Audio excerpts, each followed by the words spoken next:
दोस्तों, अक्सर मुझसे पूछा जाता है कि आदि, आप हमेशा कहते हैं कि बैलेंस बनाइए ज़िंदगी के अंदर। पर बैलेंस बनाएं कैसे? परिवार हमारा इतना समय ले लेता है, और जैसा कि समाज कहता है कि परिवार के प्रति हमारा पूर्ण रूप से समर्पित होना भी ज़रूरी होता है। तो किस तरीके से सामंजस्य बनाया जाए? बिकॉज़ अगर हम पर्पस की बात करते हैं, हम यूज़फुल होने की बात करते हैं, तो वो तो थोड़ा संकुचित हो भी जाता है ना। क्योंकि जो इंसान सिर्फ अपने घर के 4-5 मेंबर्स के लिए रात दिन काम कर रहा है, वो वासुदेव कुटुंबकम की क्या बात कर रहा है? तो दोस्त, मैं हमेशा इस तरीके के कॉन्वर्सेशंस के अंदर ये बात ऐड करता हूँ, और मैं आप सभी से गुजारिश करूँगा कि आप भी इसको बहुत ध्यान से समझें। जैसे कि मैं हमेशा से कहता हूँ कि हम टूल एंड टेक्निक सीखते हैं, यानी टूल एंड टेक्निक एक नॉलेज होती है जिसको प्रैक्टिस में लाया जाता है, उससे स्किल डेवलप होती है, और इंसान का नज़रिया और बेहतर से बेहतरीन बनता है।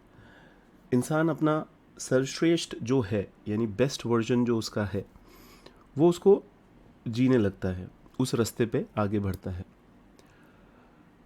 तो आपको ये बात तो बिल्कुल समझनी है कि अगर हम कहते हैं ना डिवोशन, तो वो पर्पस के लिए ही डिवोशन किया जाता है दोस्त। जो एक सबमिशन की भी बात होती है ना, वो ट्रुथ के सामने ही सबमिशन किया जाता है। घर वालों के साथ थोड़ी ना डिवोशन किया जाता है, समझिएगा इस बात को। निश्चित ही हमारे जो संबंध हैं परिवार से, वो सुंदर होने चाहिए, प्रेमपूर्ण होने चाहिए, स्वस्थ होने चाहिए, ये तो ज़रूरी है। पर अगर आप कहते हैं कि एक अंधभक्ति हो, एक डिवोशन, समर्पण ऐसे शब्दों का उपयोग अगर आप परिवार के लिए करेंगे, तो हमें थोड़ा गौर फरमाना होगा कि क्यों हमें ऐसा नहीं करना चाहिए।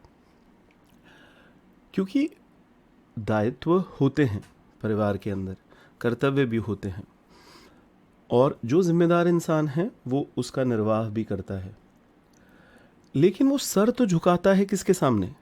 सिर्फ और सिर्फ अपने पर्पस के सामने, यानी उस सच्चाई के सामने, यानी उस यूज़फुलनेस के सामने कि मैं आज इस प्लैनेट अर्थ पे हूँ, तो मुझे निरंतर इस बात पर ध्यान लगाना है कि मैं ज़्यादा से ज़्यादा लोगों के काम कैसे आ पाऊँ। क्योंकि ये एक मेरा परिवार है, वासुदेव कुटुंबकम। सिर्फ ये 4-5 लोग मेरा परिवार नहीं है। हम एक ब्रॉडर पर्सपेक्टिव से सोचते हैं, इसी को तो करुणा कहते हैं दोस्त, इसको समझिएगा आप। तो सर उसी के सामने झुकता है ना, सच्चाई के सामने। मैं हमेशा से कहता हूँ हमारे अंदर नॉलेज की अकड़ होनी चाहिए। क्योंकि जब आपको बहुत clear, crystal clear, clean knowledge आ जाती है ना, किसी भी मुद्दे पर सोचने की एक जो धारा होती है, अगर वो सही दिशा में होती है दोस्त, तो मैं आपको बता रहा हूँ, कोई दुनिया की ताकत नहीं है जो आपको फिर झुका दे। तो इसका मतलब क्या है? इसका मतलब यही है कि हम, कोई भी हमारे सामने कितनी भी अकड़ दिखाए, अकड़ कैसे दिखाते हैं लोग, आप समझिएगा। कोई उम्र में बड़ा है तो अकड़ दिखाएगा, कोई हो सकता है थोड़ा ज़्यादा अनुभव किया हुआ है तो अकड़ दिखाएगा, किसी के पास ज़्यादा पैसा है तो दिखाते ही हैं अकड़। नाम, इज्जत, शोहरत, रुतबा, इन सब को एक हथियार के रूप में यूज़ किया जाता है आजकल समाज के अंदर। आप देखेंगे बड़ी बड़ी बिल्डिंग्स में जब हम इंटरव्यूज़ देने जाते हैं, तो कैसे हमारे को बाहर बिठा दिया जाता है सोफे पे, और वेट करने को कहा जाता है, चाहे वो अंदर बिस्किट ही खा रहे हो, पर तब भी हमें वेट करने को कहा जाता है। फिर हम अंदर जाते हैं तो उनकी जो कुर्सियाँ होती हैं वो बहुत बड़ी होती हैं, और जो सामने कुर्सियाँ रखी होती हैं उनके, जिन पे हम बैठेंगे, वो बहुत छोटी होती हैं। यानी एक साइकोलॉजिकल फियर डेवलप किया जाता है। 5 स्टार होटल का रिसेप्शन आपने देखा ही होगा, कितना ज़बरदस्त बनाया जाता है।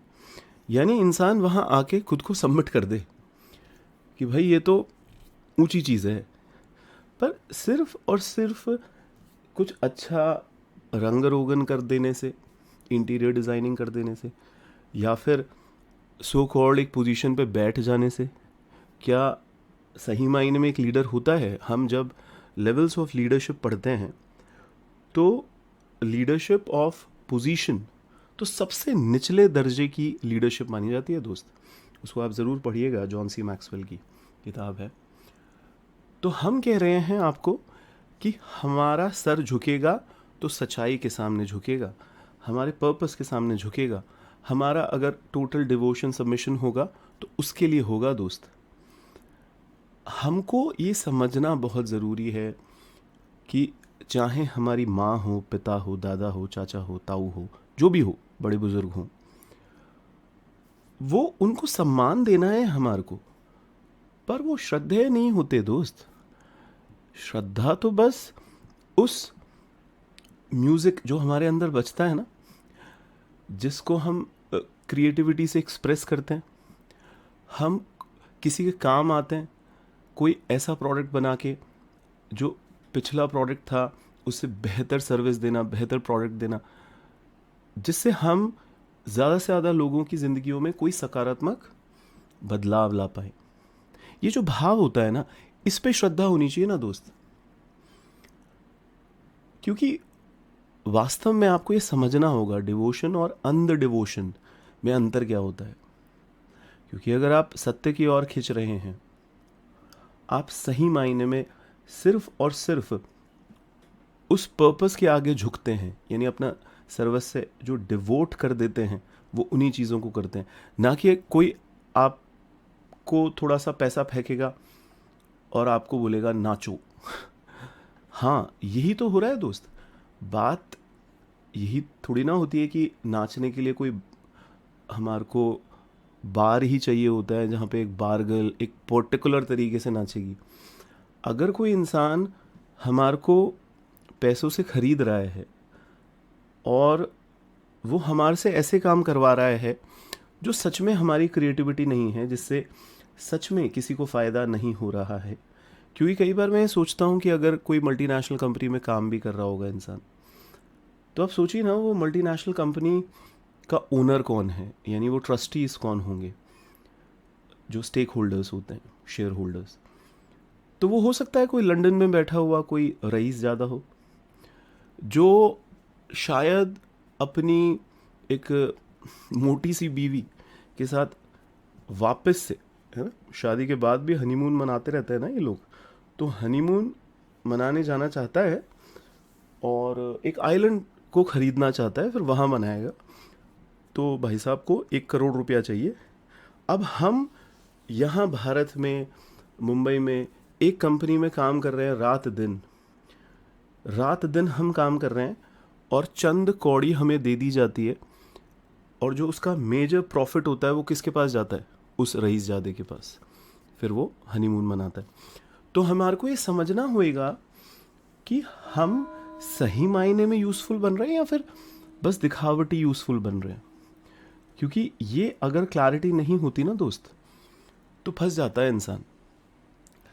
अब मैं जब भी लोगों को कहता हूँ कि आप देखिए ना, अपने रिलेशनशिप पे थोड़ा तो गौर फरमाइए। जो भी रिलेशनशिप हमारी ज़िंदगी में होते हैं दोस्त, ये क्लियर होना बहुत ज़रूरी है कि हमारे जो संबंध हैं, और उसमें मैं एक उदाहरण देके आपको समझाता हूँ। माँ बाप के साथ हमारा जो संबंध होता है, आपको ये समझना है कि जैसे मैंने आपको कहा कि माँ बाप और बच्चों के अंदर स्वस्थ, सुंदर और एक ताकतवर रिश्ता होना चाहिए दोस्त, वो ज़रूरी भी है। पर आजकल हमको ये देखने को मिलता है कि एक बच्चा जब शादी भी करना चाहता है तो माँ बाप पता नहीं उसकी गर्दन क्यों पकड़ना चाहते हैं। यानी कि ये बात ही समझ में नहीं आती हमारे को कि अगर एक होनहार बच्चा हमारी परवरिश में बिल्ड हुआ है, जो स्वस्थ है, सुंदर है, मजबूत है, सशक्त है, तो क्या वो इतना काबिल नहीं हो सकता कि वो अपना लाइफ पार्टनर चुन सके। निश्चित ही वो एडवाइजेस ले सकता है और पेरेंट्स एडवाइजेस दे भी सकते हैं, पर पेरेंट्स बोलें कि भैया मैं जिससे कहूँ तू उसी से शादी कर, और हम क्योंकि समर्पण भाव में होते हैं, बड़ा प्रेम करते हैं पेरेंट्स से, तो हम मान लेते हैं।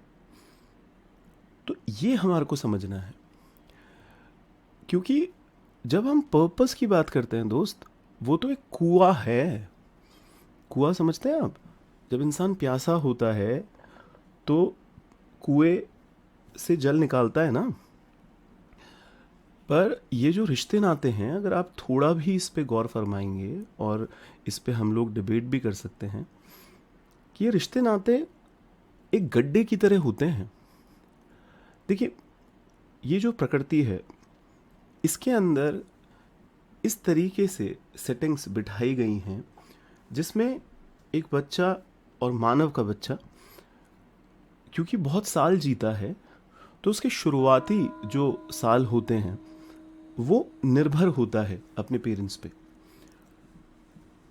तो हमारे को ये समझना है कि जब हम अपने पर्पस की बात करते हैं, तो वहाँ तो अगर हमने अपना पैशन, मिशन, हमने वोकेशन अपना सही मायने में उसमें प्रोफेशनल नहीं हुए। मैं बताता हूँ ना हमेशा, आपको आपके काम से प्यार होना चाहिए, आपको यूज़फुल होना चाहिए, आपको जो भी आप काम कर रहे हैं उसके अंदर स्किल्ड होना बहुत ज़रूरी है, उसमें आप मनी कमा पाएँ ये ज़रूरी होता है, इसका बैलेंस होना ज़रूरी है। आप क्रिएटिविटी लगातार आपकी एक्सप्रेस होती रहे उस काम के अंदर। आप कोई ऐसा काम कर रहे हैं जो सच में ज़रूरी है, जिससे कोई वैल्यू ऐड हो रही है। तो ये सब कुएं के साथ मैं जोड़ के समझा रहा हूँ आपको कि कुएं का जल शीतल होता है दोस्त। गड्ढे में जब बारिश का पानी भरता है तो वो कीचड़ होता है दोस्त, क्योंकि कुएं का जल शीतल होता है, उसमें पानी अंदर से ही आता है। गड्ढे में पानी बाहर से आता है और गड्ढे का पानी पीने लायक भी नहीं होता। यानी हम जब तक बाइफर्केट नहीं कर पाएंगे, अगर कोई इंसान कहता है मेरा परिवार और मेरा पर्पस, इन दोनों में किसको चुनूं, तो ये एक बहुत ही कंफ्यूज्ड लाइन होती है, हम ये मानते हैं कोचेस, क्योंकि हमको ये समझाना होगा कि एक इंसान की ज़िंदगी के 3 ही लक्ष्य होते हैं।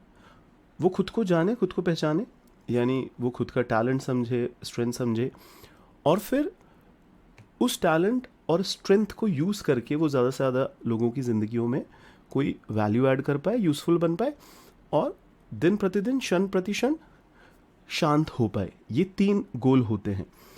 अब इन तीनों गोलों में आप देखेंगे कि आत्मनिर्भरता बहुत ही पुरजोर तरीके से एक्स्टैब्लिश की जाती है दोस्त। रिश्ते हमारी ज़िंदगी में, क्योंकि हम एक समाज में जीते हैं, सोसाइटी में जीते हैं, तो हर इंसान अपने आप में भी एक कंप्लीट है, पर उसको इस समाज में रहने के लिए भी आपस में भी सामंजस्य बनाना होता है।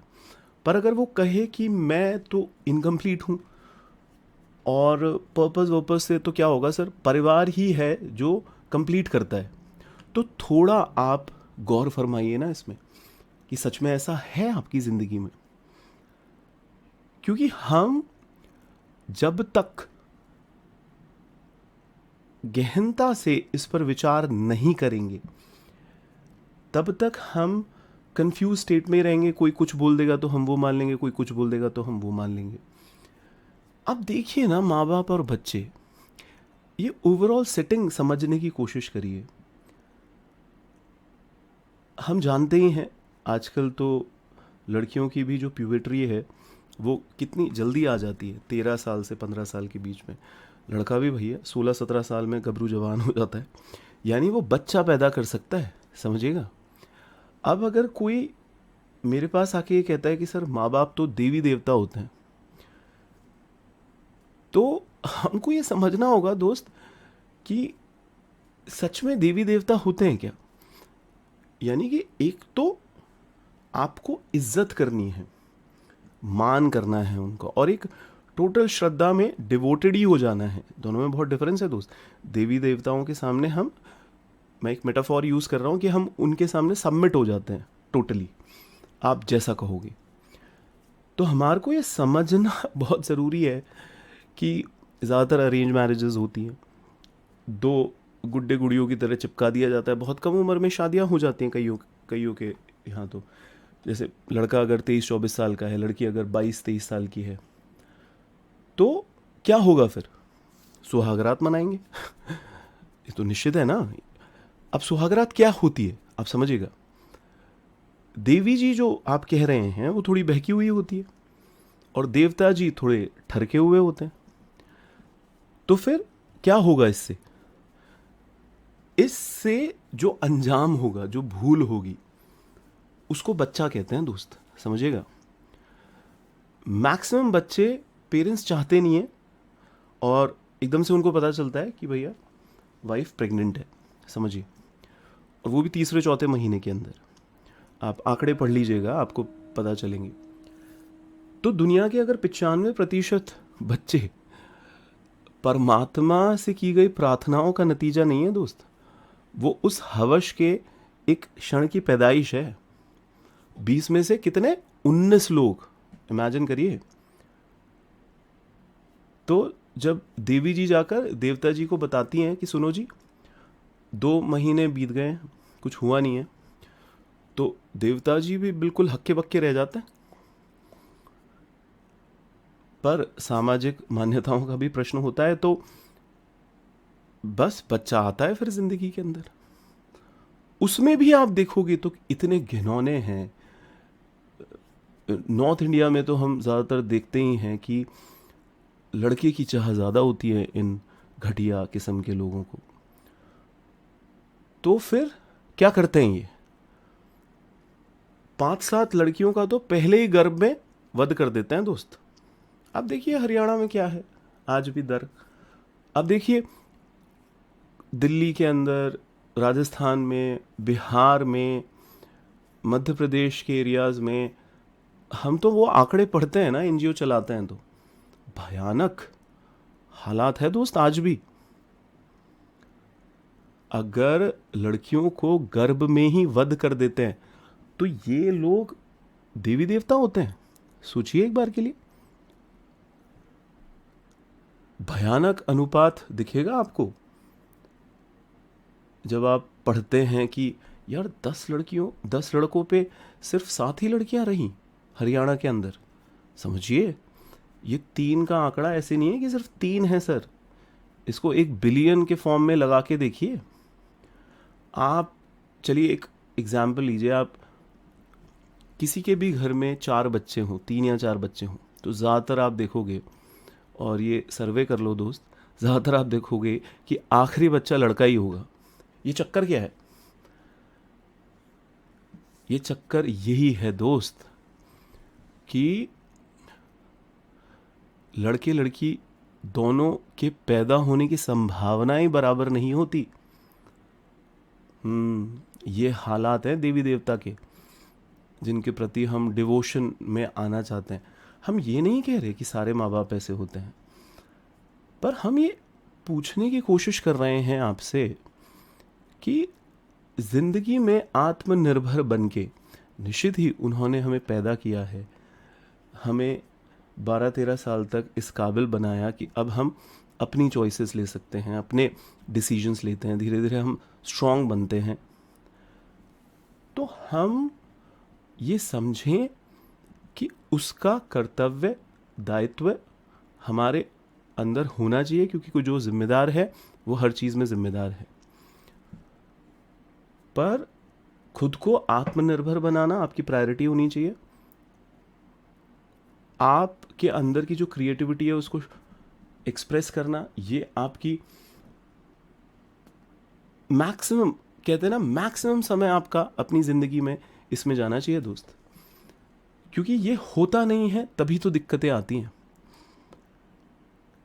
अब आप देखिए ना, हम घरों के अंदर देखते हैं तो किस तरीके से कोई भी अंकल घर में आते हैं और हम अपने बच्चों को कह देते हैं कि पाँव छुओ उनके, यही तो परमात्मा आए हैं। तो कभी खुशी कभी गम जैसी जो शाहरुख खान की पिक्चरें आ जाती हैं, उसमें भी वो कह देता है कि माँ के चरणों में ही तो स्वर्ग होता है।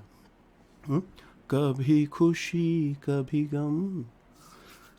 आप समझिए किस तरीके से ये पूरा ब्रह्म वाक्य हमारे अंदर डालने की कोशिश की जाती है, और हम पूरी जिंदगी उस अहंकार के तुष्टीकरण में ही लगे रहते हैं कि माँ बाप ने हमें खुश रखा, अब हम माँ बाप को खुश रखेंगे।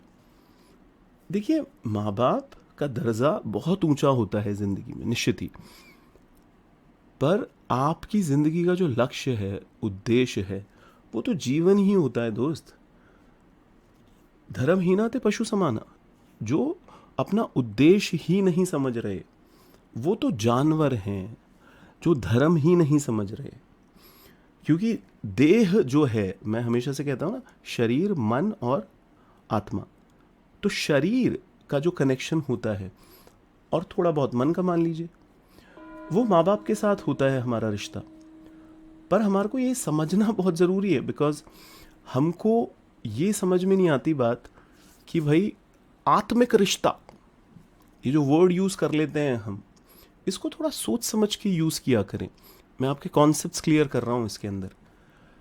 यानी अगर माँ बाप का सिर्फ एक फोकस हो कि भैया बच्चा पैदा हुआ है, अब इसको मानसिक रूप से, शारीरिक रूप से बिल्कुल स्वस्थ बनाएंगे, काबिल बनाएंगे, सक्षम बनाएंगे, और फिर इसको इसकी ज़िंदगी जीने देंगे।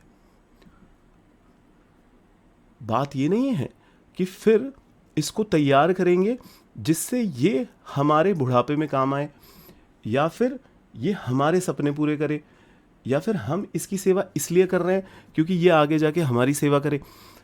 ये एक्चुअली एक बहुत ही घिनौना रिश्ता होगा अगर वैसे भी आप समझेंगे तो। देखिए, हम जब तक रिलेशनशिप्स की वास्तविकताओं को ढंग से नहीं कनेक्ट कर पाएंगे, हम उलझे हुए ही रहेंगे। हमारे को चुनाव करने में ही मुश्किलात होगी कि यार उनका दिल दुखा दिया, परिवार में बहन का दिल दुखा दिया, कभी माँ का दिल दुखा दिया, कभी पिता का दिल दुखा दिया। अरे आपने गुरु का दिल कितनी बार दुखाया है?